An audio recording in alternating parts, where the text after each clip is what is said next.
Daily taste the daily. Sonia గాంధీకి కేంద్ర మంత్రి కిషన్ రెడ్డి రాసిన బహిరంగ లేఖ కేంద్రంగా తెలంగాణ రాజకీయాలు వేడెక్కాయి.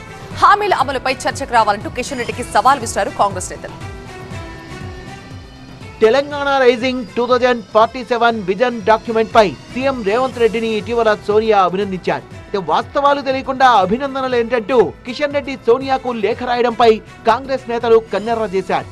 కిషన్ రెడ్డి లేఖ రాయాల్సింది సోనియాకు కాదు, ప్రధాని మోదీకి అని కౌంటర్ ఇచ్చారు మధు యాష్కి. అసలు తెలంగాణకు కిషన్ రెడ్డి తెచ్చింది ఏమైనా ఉందా అని ప్రశ్నించారు పిసిసి చీఫ్ మహేష్ గౌడ్. మీ 12 ఏళ్ల పాలన, మా 2 ఏళ్ల పాలనపై చర్చకు సిద్ధమా అని కిషన్ రెడ్డికి సవాల్ విసిరారు. మీరు ఇన్నేళ్లుగా కేంద్ర ప్రభుత్వంలో మంత్రిగా ఉండి తెలంగాణ రాష్ట్రానికి తెచ్చిందేమన్నా ఉందా? దాని మీద చర్చకు సిద్ధం. మీరు మా అధినేత్రికి లేఖ రాశారు. మా అధినేత్రి గారు ఎన్నికలకు ముందు ఇచ్చిన వాగ్దానంలో మెజారిటీ అంశాలు పూరించినాం.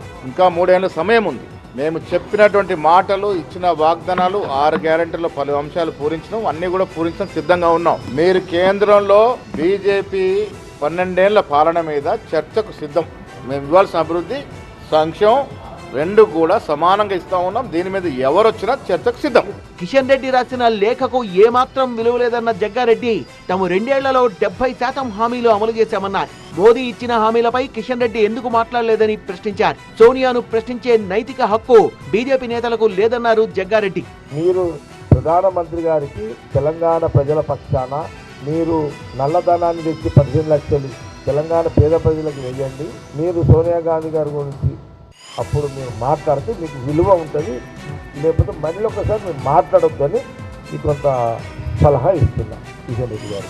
6 గ్యారెంటీల అమలు ఏమాయే? 420 హామీలను మూసీ నదిలో కలిపేశారా అంటూ కిషన్ రెడ్డి ఘాటుగా రాసిన లేఖకు కాంగ్రెస్ నేతలు అంతే ధీటుగా కౌంటర్ ఇస్తున్నారు.